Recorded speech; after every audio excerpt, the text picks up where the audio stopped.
white men, colonists, came around and colonized and brought slaves, African Americans, to the United States that expanded over time. On one side, trade and infrastructure was being built by African Americans.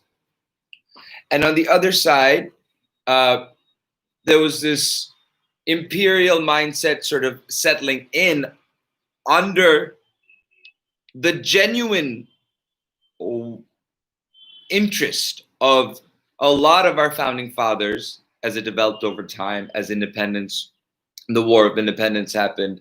And that history even I haven't studied because but this ideology of supremacy and masculinity and this ideology of dominance through whatever means that we are seeing in its most, as I'd like to say, I don't know, I don't want to be derogatory, the most basic way. Now we're getting to see that it's barefaced, and our previous president sort of cracked that egg open, and now we get to see it, and now I feel it's important for us to talk about it and deal with it.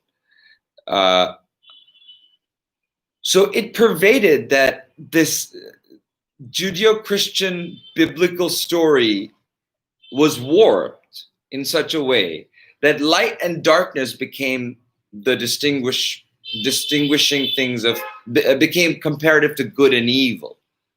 And even the idea of good and evil became absolute, without any reference to or thought that Lucifer, the bringer of light, was a greater, more favorite angel of God than Michael before he defied God. Now, the story of the prodigal son, you hear that over and over again, once in the Old Testament and the New Testament and in folklore and all over the place. So it created this dichotomy, right? This disparity or built in to the understanding of good and evil, the absolutism of supremacy, because that makes it easier for people to decide one is good and one is bad and gravitate towards one. And once people gravitate more towards one, then it can be manipulated as opposed to be thought as far more fluid of a system.